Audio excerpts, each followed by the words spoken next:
Arden Key, I want to make this real clear. Arden Key is the best interior rusher on the 49ers. All right.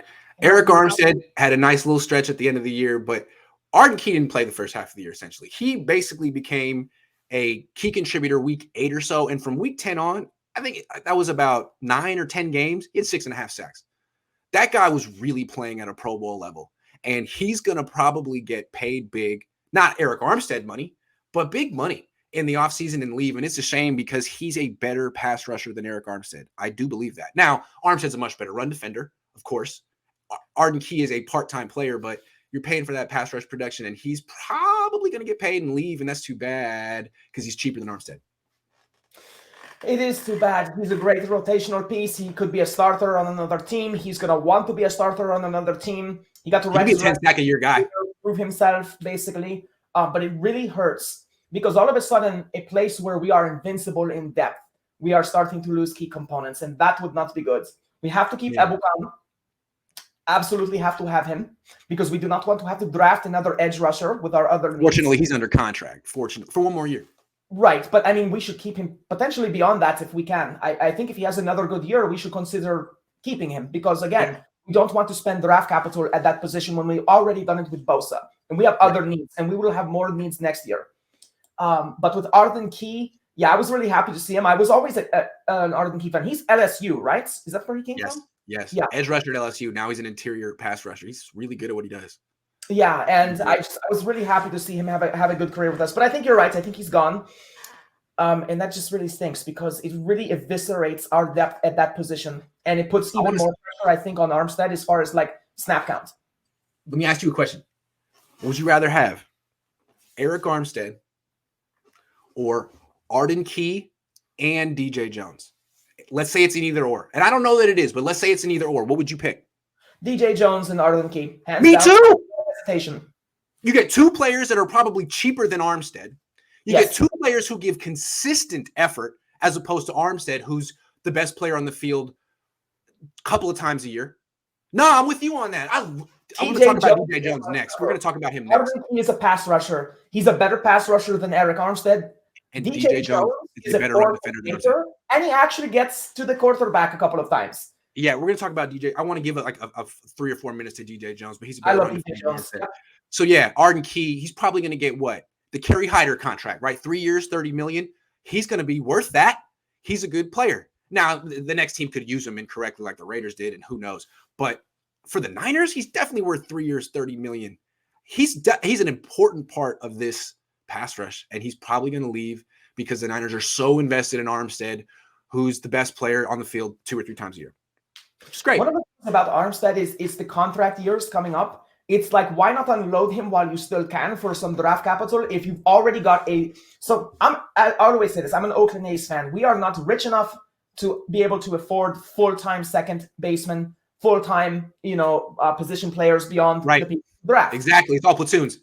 It's called a platoon. Exactly. And it's kind of like, how do you replace Jason Giambi? Okay, how do you replace Eric Armstead? Well, you get a guy with higher on-base percentage, but not as high a batting average, so it evens out. And you bring in a guy who strikes out a lot, but hits a lot of home runs. And you put them in situational baseball. This is situational football. Your obvious passing downs, Arden Key, who will be more well-rested, put him in there with his high motor. For your run base down, your base defense, and things like that, you have DJ Jones, who I don't think is a drop-off at all in the run defense. And why can you afford to play money ball on the defensive line? Because you have the best defensive line coach in the league, guy who turns imagine lemon into lemonade. 3rd or 4th round, some hidden gem. I mean, it's just like, even if you end up drafting somebody in the 1st or 2nd round, I mean, you've still unloaded the contract. So you have so many options for how to address this position. It's like, why trade a 2nd-round pick for D Ford and then give him a 5-year, $85 million extension when you can just give Samson Ebukam a 2-year, $16 million deal? And it's like, Kostrik's is going to make Ebukam excellent anyway. So what are you paying for? What are you really paying for? I mean, I understand Bosa, he's on a rookie contract, but even him, do you need to give one player on your line $35 million a year when the secret is the coach? The coach, you can do him. I hope he's a guy who's just happy where he is. I don't want to see him get promoted. He's never been a coordinator ever. I think his job is the minutia of one position, not big picture. Yeah, he's like a master. He's like what we call a BM in the Navy, a bosun's mate. He's not necessarily the brainiest dude. But he's on a glorious job. But they put their nose to the grindstone and they get things done. And it's just like they're just good with the technical parts, tying knots, swapping the deck, that sort of thing, organizing little details, no vision, just tunnel vision on the job. He's really good at that. Get off the ball. Get off the ball. He is. Watch the snap. That's it. That's what he does. He just get off the ball. I mean, it's just constant. Exactly. Oh, I love him. Yeah, he's great. His Niner gang says Sybilla, beautiful, strong, smart. Give her the job. Hey, what's up, Niner She's gang? had the job. She is a regular. Hey, say hello to Maria, mi hermana. Why can't I get a sub? Skipping super chat. I didn't skip no super chats. You just got to bear with us. Got to we you know. Patience is a as the conversation breaks, Moneyball only gets you so far in football, guys. I mean, he's right with that, but we're not talking about the I wouldn't do Moneyball and athletics here. Coach. Yeah, we have a good player in Arden Key and DJ Jones. So this is like Moneyball with a couple of 4-star players.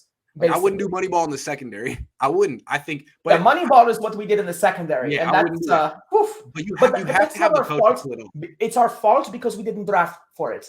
But it's not our fault that people get injured per se, and that we are stuck in the dregs of free agency. I mean, at that point, we were screwed to begin with. Kyler Murray done with football? And did you see? So he did. Okay, I don't know if you guys know this, but I'm loving this. The Rams are the only team you have to worry about for a little while.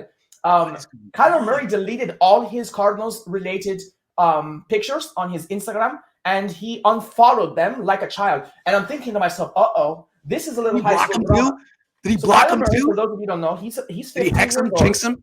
And he's dating the cheerleader of his dreams, right? And then they had a spat, so he unfollowed her, and now it's over. Because you know the way kids are with social media. If you unfollow somebody, that's divorce. Ooh, it's over, man. It's really childish what he did. Here's the thing. Everyone here, I think we all work for our dollar. And so do NFL players. But we're not getting paid millions of dollars a year. I would be very thankful to an organization that drafted me first overall and got me DeAndre Hopkins and JJ Watts and got me a team, built a team around me, pays me millions of dollars to do it. They have bought my follow for life. Even if I'm traded to another team, I would still follow them.